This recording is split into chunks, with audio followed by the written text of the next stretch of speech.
మీన రాశి వారికి ఈ వారం అన్నీ కలిసొచ్చే అంశంగా చెప్పవచ్చు. బంధుమిత్రులతో కలిసి ఆహ్లాదంగా గడుపుతారు. వృత్తి వ్యాపారంలోనూ మంచి అభివృద్ధి కనిపిస్తుంది. ఉద్యోగంలో మంచి మార్పు చోటు చేసుకుంటుంది. ఏదైతే దూర ప్రాంత ప్రయాణాలు కావచ్చు, విదేశీ ఉద్యోగం కావచ్చు, ఏదైనా వ్యవహారాలు ఉంటే ఈ వారం అనుకూలించే అంశంగా చెప్పవచ్చు. మొత్తం మీద ఉద్యోగపరంగా ఎటువంటి ఇబ్బందులు ఉండవు. జీవిత భాగస్వామి సలహాలు సూచనలు మీకు ఎంతో మేలు చేస్తాయి. మునుపటి కంటే ఎంతో ముందుకు వెళ్ళాలనే మీ ఆలోచన విధానం ఏదైతే ఉందో ఈ వారం ఒక కొలిక్కి వస్తుంది. వ్యాపారపరంగా కావచ్చు, ఉద్యోగపరంగా కావచ్చు, ఈ వారం బాగుంటుందని చెప్పచ్చు.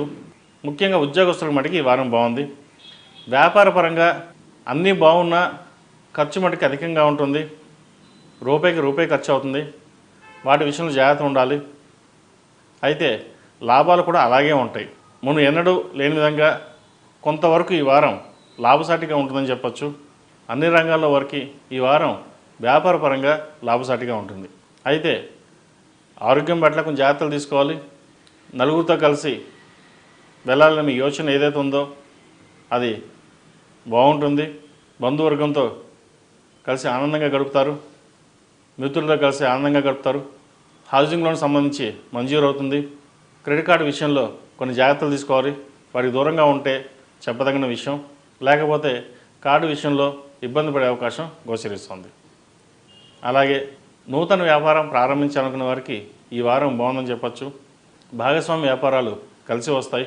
కొత్తగా ప్రాజెక్టు చేయాలని మీ నిర్ణయం ఈ వారం ప్రారంభించవచ్చు. భూమి కానీ బంగారం కానీ కొనుగోలు చేసే అవకాశం గోచరిస్తుంది. ఈ రాశిలో జన్మించిన స్త్రీలకు వృత్తి వ్యాపారాల పరంగా అన్నీ బాగుంటాయి. ముఖ్యంగా ప్రభుత్వపరమైన ఉద్యోగస్తులకు ఈ వారం బాగుందని చెప్పచ్చు. ఆరోగ్యం పట్ల కొన్ని జాగ్రత్తలు తీసుకోవాలి. వ్యాపార పరంగా కొంత నత్తనడక నడుస్తుంది. లాభాలు బాగుంటాయి. ఖర్చులు కూడా అలాగే ఉంటుంది. ఒక్కొక్కసారి మధ్యలో అలా వచ్చినట్టే వచ్చి చేజారిపోయే అవకాశం కూడా గోచరిస్తుంది. కాబట్టి వ్యాపారం పట్ల కొన్ని జాగ్రత్తలు తీసుకోవాలి. మొత్తం మీద వ్యాపార పరంగా కూడా చిన్న చిన్న ఇబ్బందులు ఉన్నా కూడా అవి అధిగమించి ముందుకు వెళ్ళడం అనేది చెప్పదగినది. బంధువర్గంతో విభేదాలు లేకుండా చూసుకోవాలి. చిన్నపాటి ఇబ్బందులు ఉన్నా కూడా వాటిని అధిగమించి మీకున్న తెలివితేటలతో ముందుకు సాగలుగుతారు.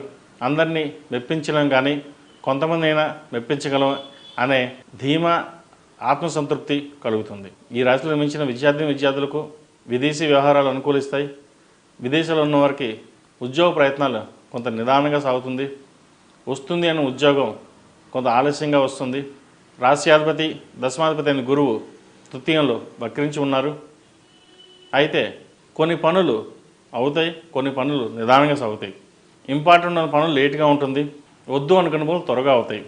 కాబట్టి ఇటువంటి విషయాల్లో ఇబ్బంది లేకుండా ఉన్న వాటిని సంతృప్తిపరచుకొని ముందుకెళ్ళడం చెప్పదగిన విషయం. అలాగే వివాహ ప్రయత్నాలు చేస్తున్న వారికి కొంతకాలం ఆగి వివాహ ప్రయత్నాలు మొదలుపెట్టడం మంచిది. ఎందుకంటే కొన్ని సంబంధాలు చేద్దాకా వచ్చి చేయి జరిపే అవకాశం కూడా ఉంది. సంబంధం కుదిరింది, ముహూర్తాలు పెట్టుకున్న టైంకి ఆగే సూచనలు కూడా కనిపిస్తుంది. కాబట్టి వివాహ విషయంలో కొన్ని జాగ్రత్తలు తీసుకుని ముందుకు వెళ్ళడం అనేది చెప్పదగినది. మొత్తం మీద మీన రాశి వారికి ప్రథమార్థం కంటే ద్వితీయార్థం బాగుందని చెప్పచ్చు.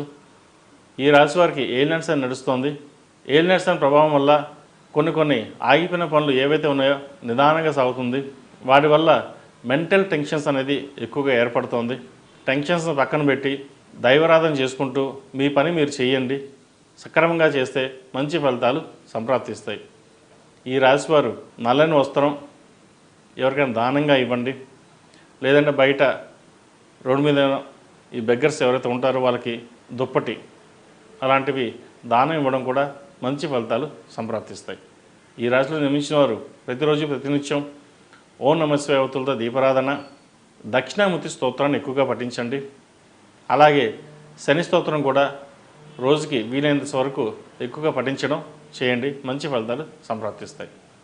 ఈ రాశిలో జన్మించిన వారికి కలిసి వచ్చే సంఖ్య 8, కలిసి వచ్చే దిక్కు పడమర, కలిసి వచ్చే రంగు గ్రీన్.